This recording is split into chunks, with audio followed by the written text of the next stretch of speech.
విశాఖపట్నం పశ్చిమ నియోజకవర్గం పారిశ్రామిక ప్రాంతానికి చెందిన జీవీఎంసీ 61వ వార్డు మల్కాపురం మార్కెట్ నందు వెలిసిన దుర్గాదేవి అమ్మవారి విగ్రహ ప్రతిష్ఠాపన కార్యక్రమంను ఈ నెల 7, 8, 9వ తారీఖులలో అత్యంత ఘనంగా అమ్మవారి ఆలయ ప్రాంగణంలో నిర్వహించుచున్నారు.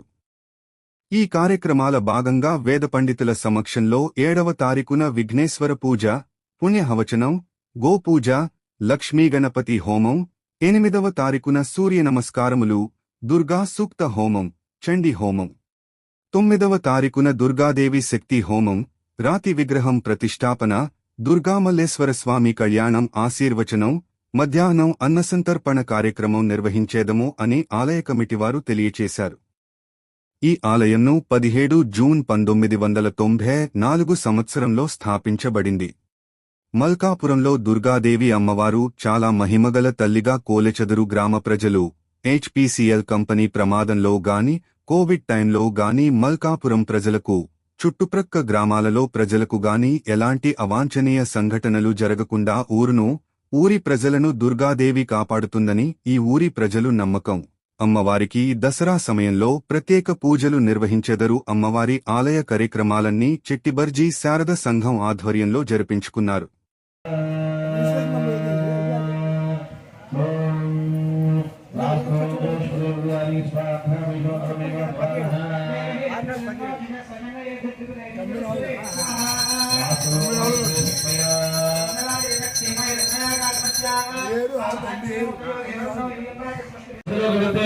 సర్వతోభద్రమండము 365 అక్కడే ఉంటారనమాట. కాబట్టి ఈ యొక్క దేవత అందరినీ కూడా నిన్న ఆవాహన చేశాం. కాబట్టి నిన్న సాయంత్రం కూడా పునఃపూజ చేశాం. మళ్ళీ ఇవాళ ఉదయం కూడా మళ్ళీ పునఃపూజలు ఏ పూటగా పూట వాళ్ళకి చేయవలసిన ఉపచారాలన్నీ కూడా చేసి ఏ దేవతలకు ఉపచారాలు చేశామో ఆయా దేవతలకు హోమ రూపంలో హవనం చేయడం జరుగుతుంది. ఎందుకంటే వాటన్నిటికీ కూడా మనం భోగదేవ నైవేద్యాలన్నీ కూడా పెడతాం. కానీ అవి వారికి చెందినో లేదో మనకు తెలియదు కదా. కలియుగంలో ఏదైనా మనం కళ్ళతో చూస్తే గానీ నమ్మం. ఇప్పుడు ఇక్కడ వెంకటేశ్వర స్వామి ఉన్నారు అని మనం ఒక కలశంలో చెప్పి నమ్ముతారా? నమ్మరు. శంకు చక్రాలు విగ్రహం కాబట్టి ఆ వెంకటేశ్వర స్వామి అంటారు. అలాగే పాషాంకుశాన్ని సింహం మీద విగ్రహం ఉంటే అలాగే మనం నైవేద్యం పెట్టాము దేవతామంత్రులు చెంది అంటే ఎవరు నమ్మరు కదా. కాబట్టి ఆ దేవతా మంత్రాలు చెప్పి మనం హవనం చేస్తే, హోమం చేస్తే అందులో హుతం అయిపోతాయి. అంటే అందులో వేసింది ఏది కూడా తిరిగి వెనక్కి రాదు. కాబట్టి ఆ దేవత స్వీకరించిందనే నమ్మకం మనకు ఉండాలి.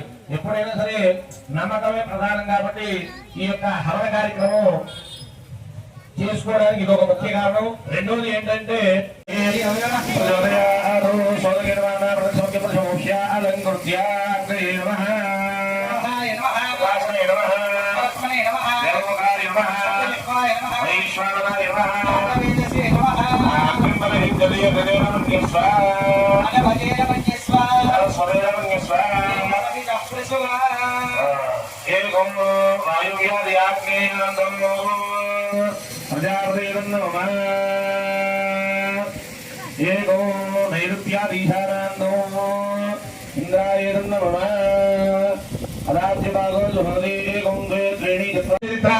ఐదో అధ్యాయం నుంచి 13వ అధ్యాయం వరకు ఉత్తర చరిత్రగా విభజించి ఈ మూడిటికి కూడా బ్రహ్మ, విష్ణు, మహేశ్వరుని త్రిమూర్తులు ఋషులుగా పెట్టి ఈ యొక్క చండీ సప్తసతి అనేది రచించడం జరిగింది. కాబట్టి అటువంటి చండీ సప్తసతి హోమం మనం ఎటువంటి కామ్యాలైనా అంటే ఫలానా కోరికనే లేదు, ఎటువంటి కోరుకున్నా సరే నెరవేరుతుంది అతి శీఘ్రంగా. అంటే అది ఒక్క చండీ హోమం వల్లే.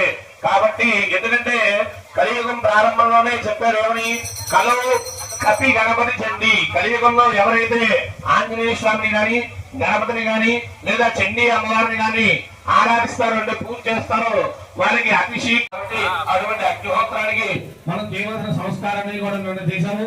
ఇప్పుడు మళ్ళీ ప్రధానాహుతులు సమర్పించుకొని ఈ యొక్క ఏదైతే దేవతామూర్తులు మనం ఆవాహన చేశామో వాటన్నిటికీ కూడా హవన కార్యక్రమాన్ని జరిగించుకొని అది అయిన తర్వాత 10:30 గంటలకు ధాన్యాది వాసం, ధాన్యంలో అమ్మవారిని ఉంచుతాం.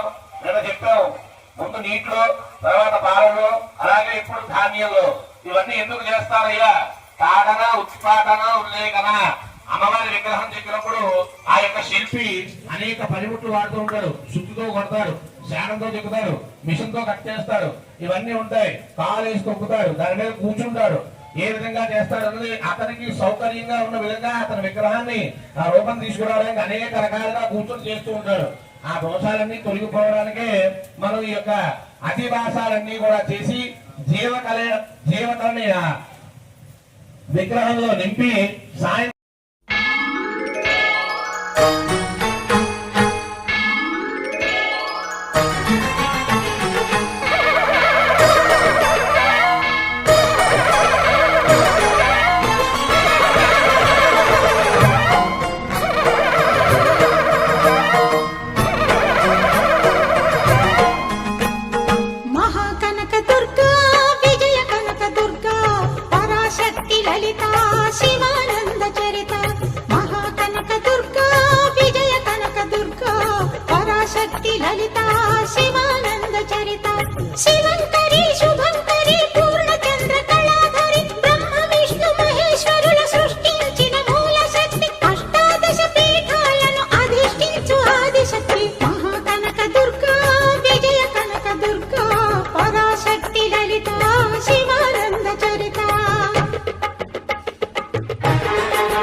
శ్రీమాత్రే నమః. మల్కాపురం మార్కెట్లో వేయించినటువంటి కనకదుర్గాదేవి అమ్మవారి యొక్క ఆలయ జీర్ణోద్ధారణ పూర్వక విగ్రహ పునఃప్రతిష్ఠా మహోత్సవాలు అత్యంత వైభవపేతంగా జరుగుతున్నాయి. అందులో భాగంగా ఈరోజు రెండవ రోజు అమ్మవారికి విశేషంగా మండప అర్చనలు, తదనంతరము ఆవాహిత సకల దేవతా హోమములు, అనంతరము అమ్మవారికి ధాన్యాదివాసం, తదనంతరము అమ్మవారికి పూర్తిగా మహాచండి హోమ కార్యక్రమం అనేది జరుగుతుంది. అలాగే ఈ యొక్క జీర్ణోద్ధారణ పూర్వక పునఃప్రతిష్ఠా మహోత్సవాన్ని ఎందుకు జరిపిస్తున్నారయ్యా అంటే, ఇదివరకు అమ్మవారు సిమెంట్ విగ్రహం ఉండేది. సిమెంట్ విగ్రహానికి ఆరాధన చేస్తే అంత విశేషమైన ఫలితం ఉండదు. అదే రాతి విగ్రహం అయితే విశేషమైన ఫలితం ఉంటుంది. కాబట్టి అమ్మవారి యొక్క పాత విగ్రహం ఏదైతే ఉందో దాన్ని తొలగించి అమ్మవారి గర్భాలయంలో కిందన ఏర్పాటు చేసి దానిపైన నూతన పీఠాన్ని నిర్మించుకొని దానిపైన అమ్మవారి యొక్క నూతన రాత్రి విగ్రహాన్ని అనేది ప్రతిష్టా మహోత్సవానికి కమిటీ వారు సంకల్పించి ఈ యొక్క కార్యక్రమాన్ని త్రయాన్నిక దీక్ష అంటే 3 రోజుల దీక్షతో ఈ యొక్క కార్యక్రమాన్ని అత్యంత వైభవపేతంగా నిర్వహించడం జరుగుతుంది. మొదటి రోజు జలాదివాసం, క్షీరాదివాసం, ఈరోజు రెండో రోజు అమ్మవారికి ధాన్యాదివాసం, సాయంత్రం పంచశయ్యాదివాసం, అలాగే రేపు ఉదయం అమ్మవారి యొక్క విగ్రహ యంత్ర విగ్రహ శిఖర ప్రతిష్టా మహోత్సవం, అనంతరము మహాపూర్ణాహుతి, సాయంత్రం దుర్గామల్లేశ్వర స్వామి వారి యొక్క శాంతి కళ్యాణ మహోత్సవంతో ఈ యొక్క ప్రతిష్టా మహోత్సవం పరిపూర్ణత చెందుతుంది. కాబట్టి భక్తులు 50 మంది ఈ 3 రోజులు జరిగే ప్రతిష్టా మహోత్సవ కార్యక్రమంలో పాల్గొని అమ్మవారిని దర్శించుకుని ఆ అమ్మవారి యొక్క పరిపూర్ణ కృపా కటాక్షానికి పాత్రలు కాగలని ఆశిస్తున్నాను.